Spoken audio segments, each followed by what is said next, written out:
Assalamualaikum warahmatullahi wabarakatuh. Alhamdulillah nahmaduhu wa nashkuru 'ala Allah Subhanahu wa ta'ala. Syukur dan puji kita kepada Allah Subhanahu wa ta'ala di atas rahmat dan rahim Allah Taala ke atas kita. Sudah sepatutnya lah kita usahakan diri kita supaya dapat jadi hamba-Nya yang senantiasa bersyukur padanya. InsyaAllah kita akan muzakarah sikit kitab Bulughul Maram. Kitab Bulughul Maram ni adalah kitab hadis yang disusun oleh Ibnu Hajar. Dan dia kitab Bulughul Maram ni dia hadis yang berkisah tentang masalah-masalah fiqh. Di hadis yang pertama kita akan baca adalah Babu Ahkamil Miyah, bab hukum ahkam air. Hadis yang pertama di dalam kitab Bulughul Maram. Kitab Taharah. Habis sanad. Qala al-musannif rahimahullah ta'ala wa nafa'ana bi'ulumihi fid dharain amin. An Abi Hurairah radhiyallahu ta'ala an qala qala Rasulullah sallallahu alaihi wasallam fil bahr huwa at-tahuru ma'uh al-hillu maitatuh. Akhrajahul arba'ah wa ibnu Abi Shaybah wal lafzu lah wa ibnu Khuzaimah wa Tirmidzi wa rawahu Malik wa Syafi'i wa Ahmad.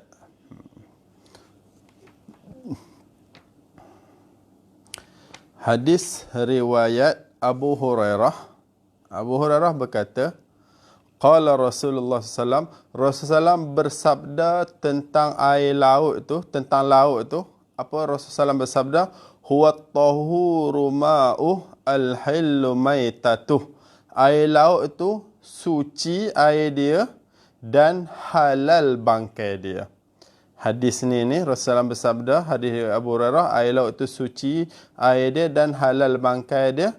Riwayat arba'ah. Bila riwayat arba'ah tu ada Nasai, Abu Daud, Tirmidzi dan Ibnu Majah. Dan juga Ibnu Abi Shaybah. Dan lafaz tu bagi lafaz Ibnu Abi Shaybah tadi tu. Dan juga Ibnu Khuzaimah dan Tirmizi. Dan juga Imam Malik dan Imam Syafi'i dan Imam Ahmad rahimahullahu ta'ala. Okey.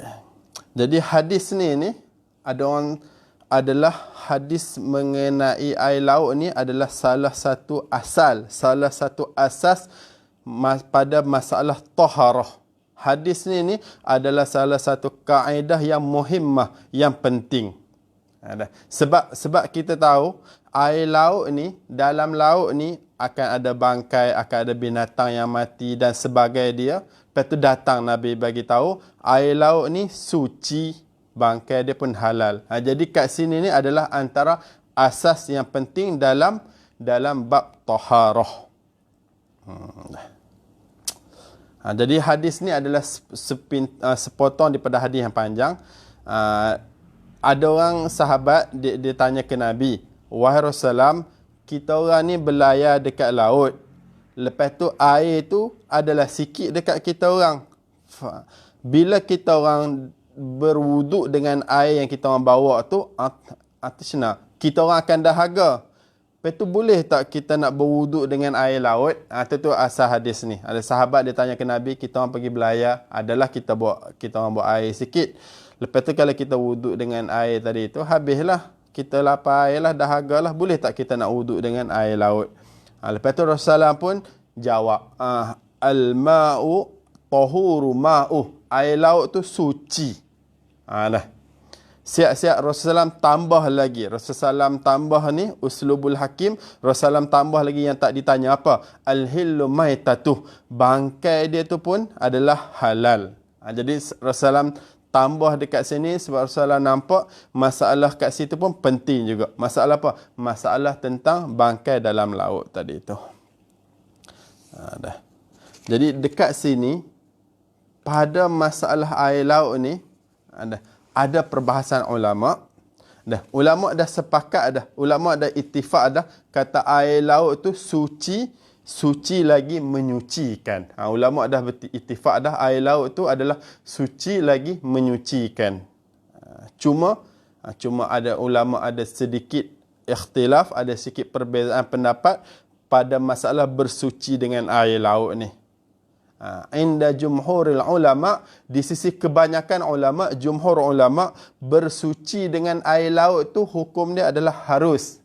Harus ni maksudnya tak ada masalah apalah nak bersuci dengan air laut. Berdalilkan dengan hadis dari Abu Hurairah tadi tu. Huwa tahuru ma'uh. Air dia tu adalah suci, tahur. Nah, adapun di sisi Ibnu Umar, anak Sayyidina Umar, sahabat, dan di sisi Sa'id Ibnu Musayyab, seorang tabi'in, rahimahullahu ta'ala, mengatakan makruh bersuci dengan air laut ni. Tak apa nak suka sangat bersuci dengan air laut ni. Kerana apa? Kerana ada hadis dalam riwayat Abu Daud. Hadis dalam riwayat Abu Daud apa? La yarkabul bahr illa haj aw mu'tamir aw ghazin fi sabilillah fa inna tahtal bahr nar wa tahtan nar bahr. Hadis dalam riwayat Abu Daud, Rasulullah bersabda, janganlah tidak boleh berlayar dekat laut tu kecuali orang yang nak buat haji ataupun orang yang nak berumrah ataupun orang yang nak fi sabilillah, berperang di jalan Allah. Kenapa Nabi tak bagi? Fa inna tahtal bahr nar wa tahtan nar bahr. Kerana bawah laut tu ada api dan di bawah api tu ada laut. Jadi di sisi Ibnu Umar dan di sisi Sa'id Ibnu Musayyab, makruh, yukrah, dia orang ni tak suka bersuci dengan air laut kerana bawah laut tu ada api dan bawah api tu ada laut. Macam mana tu wallahu a'lam, saya tak tahulah. Tapi begitulah salah satu dalil dia. Macam masalah air musyammah lah, lebih kurang mudah-mudah kita faham macam tu. Jadi jumhur jawab balik kepada pendapat Sa'id Ibn Musayyab yang memakruhkan bersuci dengan air laut kerana ada hadis yang mengatakan bawah laut tu ada api. Jumhur jawab larangan Nabi tadi tu, Nabi kata jangan musafir sebab ada api bawah laut tu. Larangan Nabi tu adalah untuk memperingati, untuk bagi tahu umat dia tentang bahaya musafir dekat laut tu. Bukannya nak menafikan keharusan air laut tu. Itu larangan Nabi tu adalah nak bagi tahu bahaya musafir dekat laut. Jadi laut tu kita kena fahamlah, dia tak sama macam darat. Kalau tenggelam pakai mati semua selalu dah satu kapal. Jadi bila mana bahayanya berlayar dekat laut, Nabi pun larang. Bahkan kalau kita ni Sayyidina Umar pun mula-mula dia pun tak berapa suka juga tentera yang berlayar dekat laut tu. Apa tu Muawiyah radhiyallahu taala pujuk dia juga. Nak bagi tahu orang dulu tu kalau yang dekat laut ni dia orang takut sikit. Orang dulu yang berharap ni lah. Jadi kita jawab balik, Nabi kata, Nabi larang tu jangan berlayar. Itu bukannya nak menafikan air laut suci, tapi Nabi nak memperingati umat dia tentang bahayanya laut tu. Sebab laut kalau jadi apa-apa pakai tak ada apa dah. Jadi dekat sini ni hukum bersuci dengan air laut, hukum dia adalah harus. Kita faham daripada hadis ni macam tu. Lepas tu antara yang kefahaman lain kita faham pada sini, kalau kita tak tahu satu benda, kita boleh tanya orang yang tahu. Faham pada mana? Faham daripada sahabat, dia tak tahu, boleh ke tak wuduk dengan air laut? Kalau air yang kita ada ni, kita wuduk nanti habis. Sahabat tanya ke Nabi. Jadi faham pada sini juga, kalau kita tak tahu, kita tanyalah ahla zikr, orang yang pandai, orang alim. Kalau tak tahu sesuatu hukum, tanyalah alim ulama dan sebagainya dia. Dan faham juga lagi daripada sini, sabitnya harusnya boleh berlayar di kapal. Berlayar di laut dengan menaiki kapal. Kefahaman pada sini. Dan kefahaman daripada sini juga apa? Jaga nyawa. Apa? Jaga nyawa ni penting. Hifzun nafs. Faham pada mana penting? Faham daripada sahabat kata, kita orang kalau kita orang wuduk dengan air laut, air yang kita orang bawa ni, dia akan habis. Lepas tu nanti kita orang dahaga lah. Lepas tu boleh tak kita nak wuduk dengan air laut? Tu Nabi bagi. Nabi bagi ni faham pada sini adalah keharusan menjaga nyawa dengan tak perlu wuduk dengan air yang kita bawa dan berwuduk dengan air laut. Air yang kita bawa tu kita minum. Tu kefahaman yang pertama pada sini. Dan antara kefahaman yang lain pada sini, bila Nabi SAW kata huwa tahuru ma'uh, air laut itu suci, kita faham juga kata air laut tu dia suci lagi menyucikan. Kalau nak minum boleh, tapi tak ada orang minum lah air laut kan, masin kan. Tapi nak menyucikan pun boleh. Apa nak buat basuh najis, nak buat sebagai dia boleh. Faham pada Nabi kata air laut tu hukum dia huwa tahur. Air laut tu adalah suci. Itu kefahaman yang pertama daripada sini. Walaupun dan dia ada dua rangkap. Sahabat tanya masalah air laut aja, tapi Nabi bagi tahu air laut tu suci. Al-hillu maitatuh, bangkai dia pun halal. Hillu maitatuh, halal bangkai dia. Jadi dekat sini ni Nabi bagi tahu ni orang panggil apa? Uslubul hakim. Di atas kebijaksanaan Nabi lah. Kadang-kadang bila mana Nabi tengok berhajat macam tu, bila seseorang tanya masalah air saja, lepas tu Nabi tengok air tu, hukum air tu penting. Lepas tu hukum bangkai tu pun tak kurang penting juga. Sama penting juga dengan masalah air tu. Nabi pun bagi tahu air laut tu suci dan bangkai dia pun adalah halal. Itu kefahaman kita daripada sini.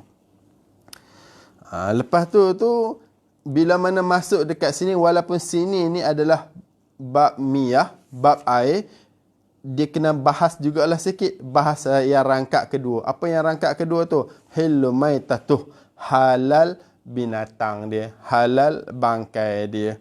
Jadi bangkai ni apa? Bangkai ni adalah sesuatu yang mati dengan tidak sembelih syar'i. Mati macam tu lah. Mati yang tidak disembelih dengan sembelih syar'i. Jadi kita faham pada sini, ikan tu dia mati dalam laut, maka boleh dimakan. Tak perlu sembelih ikan tu, cari leher dia kat mana. Bangkai ikan tu adalah halal. Sebab apa? Sebab ikan duduk dekat dalam laut. Cumanya ada sikit perbahasan dekat bahrun ni darat, bar, zaharal bar. Bar ni darat, bar ni darat, lepas tu mak air, bahrun ni laut, mak air. Ada satu lagi hukum mengenai baruma'iyin. Baruma'iyin ni apa? Darat air. Binatang yang boleh hidup di darat dan juga boleh hidup di air. Binatang dua alam. Jadi masalah binatang dua alam ni macam mana? Binatang yang dalam air, ikan, halal.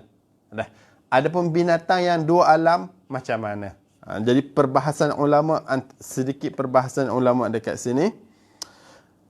Di sisi Imam Malik rahimahullahu ta'ala,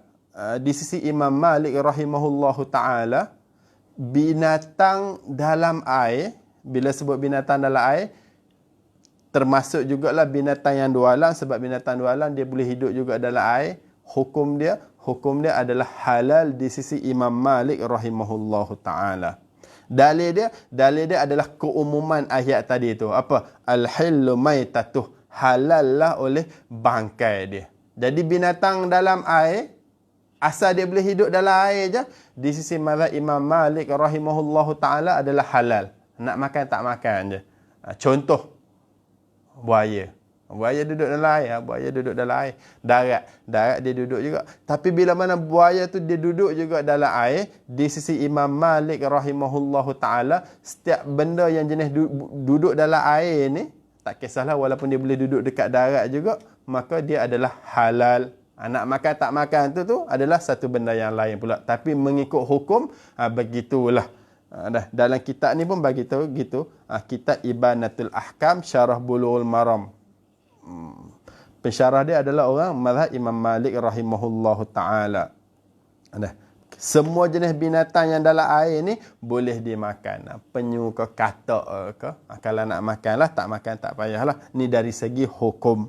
Sebab hadis bagi tahu al-hillu maitatuh. Itu tu cara mazhab Imam Malik beristidlal. Al-hillu maitatuh, halal oleh bangkai dia. Jadi umum, apa jenis bangkai semua adalah halal. Adapun di sisi mazhab yang kedua, iaitu di sisi mazhab Imam Abu Hanifah rahimahullahu ta'ala. Di sisi mazhab Hanafi, Mazhab Hanafi ni yang dimakan adalah ikan sahaja. Yang dimakan adalah ikan sahaja. Adapun selain pada ikan tu, udang ke kerang, ketam, dia orang tak makan. Sama ada haram ke makruh tahrimi tu, kita boleh pergi direct ke kitab mazhab Imam Abu Hanifah lah, mazhab dia orang tu. Cuma dia orang tak makan. Tak makan tu haram ke makruh tu, kita kena buka kitab untuk lebih jelas.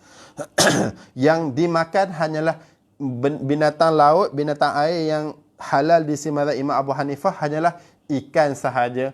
Adapun selain pada ikan, dia orang tak makan. Dalil dia orang adalah hadis uhillat lana maitatan wad daman fa ammal maitatan fal jara wal hud. Hadis ni menafsirkan hadis yang kita baca tadi. Ada hadis lain Rasulullah bersabda uhillat lana maitatan wad daman. Kalau dalam Bulughul Maram ni hadis nombor 15. Dihalalkan kepada kami dua bangkai dan juga dua darah. Fa ammal maitatan fal jarat wal hud. Adapun dua bangkai tadi tu adalah al jarat wal hud, belalang dan ikan. Jadi Imam Abu Hanifah mazhab Hanafi dia istidlal macam mana hadis yang kata halal bangkai laut tu, yang dimaksudkan dengan bangkai laut adalah bangkai ikan. Hadis yang dihalalkan kepada kami dua bangkai dan dua darah tu menafsirkan bangkai yang halal adalah bangkai ikan. Itu tu cara istidlal mazhab Imam Abu Hanifah rahimahullahu ta'ala. Selain pada ikan dia orang tak makan. Sama ada tak makan tu makruh tahrimi ke haram ke tu, kita kena direct ke kitab fiqh dia orang.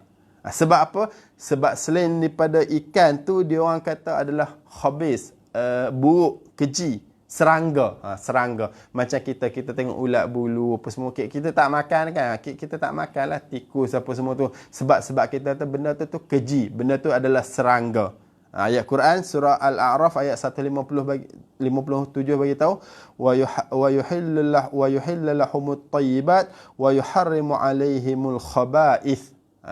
Jadi Allah Ta'ala menghalalkan kepada kamu benda-benda yang baik wa yuharrimu alaihimul khaba'ith, dan mengharamkan kepada kamu benda-benda yang keji. Jadi serangga ni benda-benda keji, benda-benda halah tak ada siapa rasa nak makan, tak gamak nak makan. Bila mana yang keji, maka hukum dia adalah haram. Begitu jugalah selain daripada ikan, kerang, udang, lobster apa semua tu adalah serangga.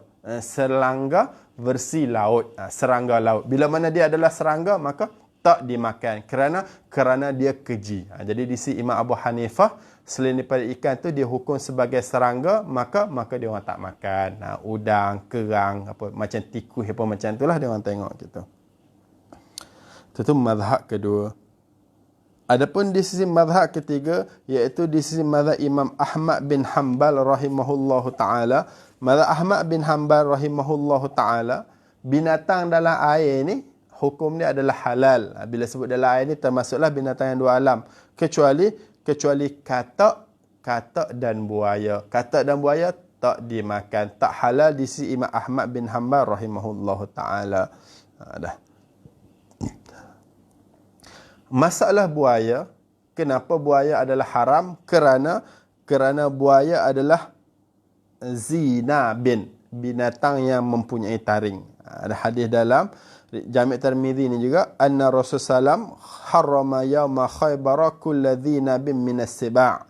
Rasulullah mengharang pada waktu perang Khaybar tu, Rasulullah mengharamkan setiap binatang buas yang mempunyai taring. Jadi mazhab Imam Ahmad bin Hanbal dia kata buaya tu tak boleh. Sebab apa? Sebab buaya tu bertaring. Jadi binatang bertaring haram dimakan, walaupun dia duduk dalam air sekalipun. Gitulah cara dia istidlal.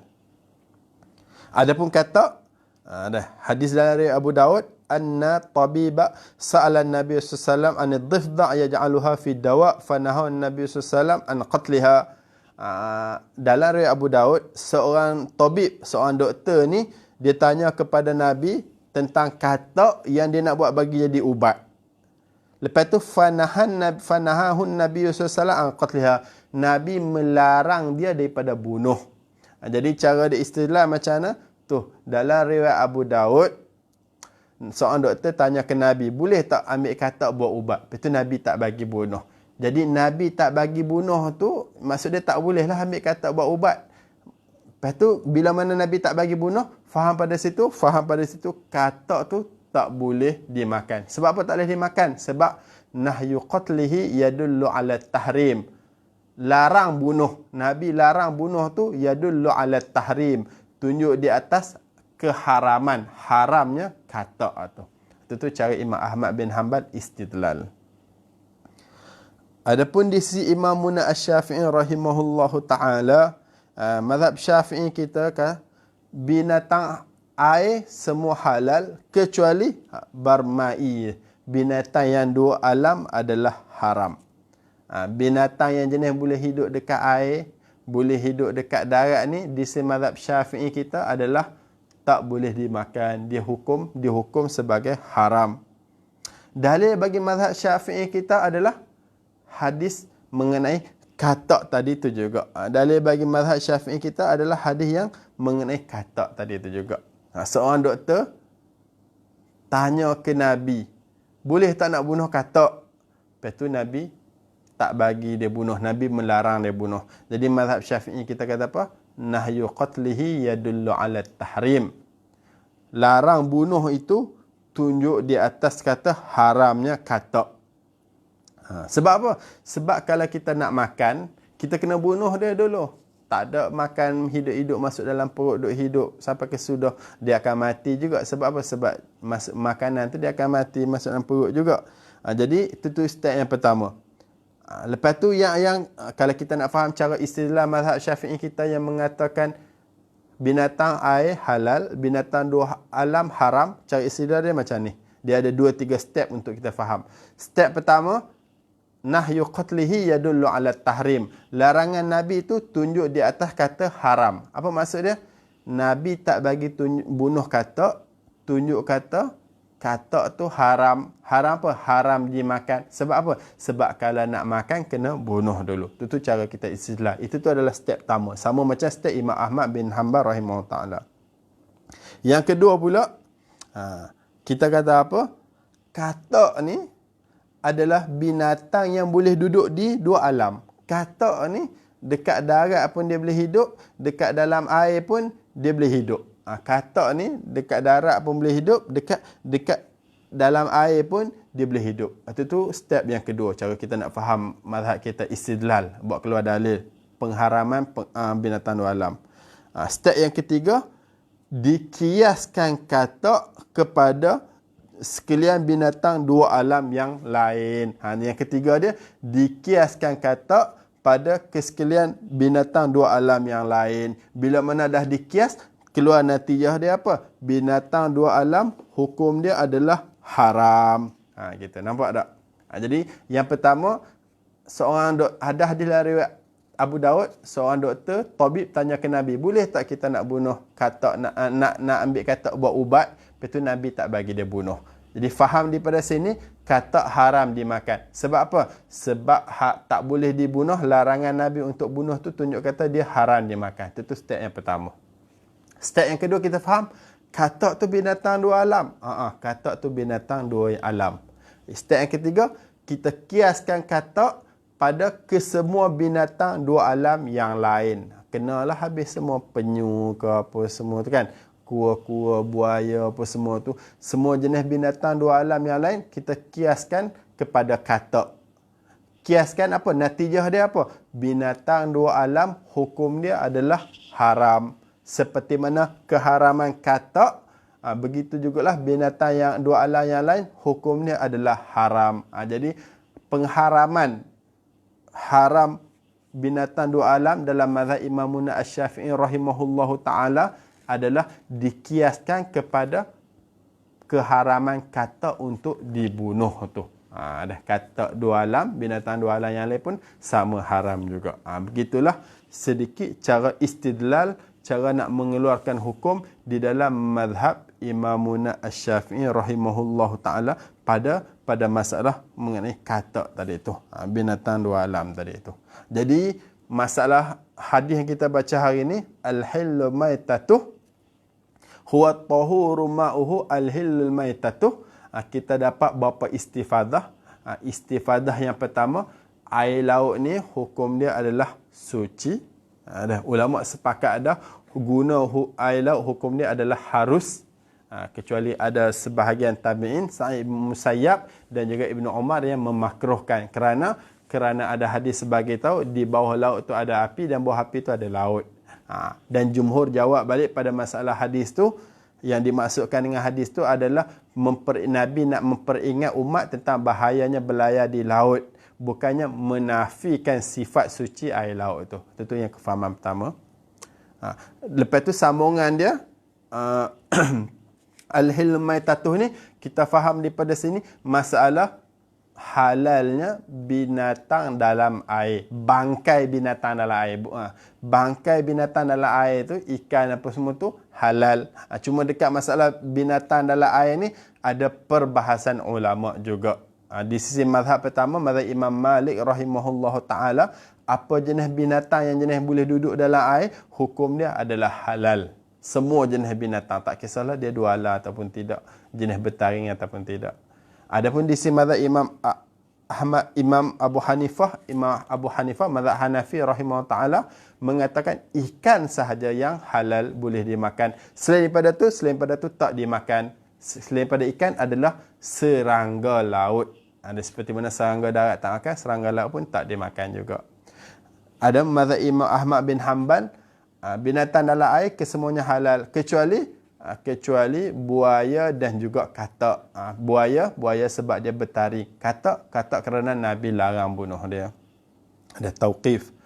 Adapun di sisi mazhab Imam Asy-Syafi'i rahimahullah taala, binatang dalam air kesemuanya halal kecuali binatang dua alam. Dalil dia hadis Nabi larang bunuh katak. Bila mana Nabi larang bunuh katak, faham pada situ katak tak boleh dimakan. Lepas tu, bila mana katak ni adalah jenis binatang dua alam, maka dikiaskan ke semua jenis binatang dua alam tu kepada katak. Natijah dia apa? Kias dia mengeluarkan hukum kata binatang dua alam haram dimakan. Itulah salah satu cara istidlal mazhab Imam Asy-Syafi'i rahimahullahu ta'ala. Alhamdulillah, kita dah muzakarah satu hadis ini, iaitu hadis yang pertama di dalam kitab Bulughul Maram. Kita minta supaya Allah Ta'ala bagi pada kita ilmu yuntafa'u bih, ilmu yang kita dapat ambil manfaat daripada ilmu tu. Dah tutup majlis dengan tasbih kifarah dan wal as. Subhanallah wa bihamdih, subhanakallahumma wa bihamdika, asyhadu an la ilaha illa anta, astaghfiruka wa atubu ilaik. Subhana rabbika rabbil izzati amma yasifun, wa salamun alal mursalin, walhamdulillahi rabbil alamin. Assalamualaikum warahmatullahi wabarakatuh. Wal 'asr innal insana lafi khusr illa alladhina amanu wa amilus solihati wa tawassaw bis sabr.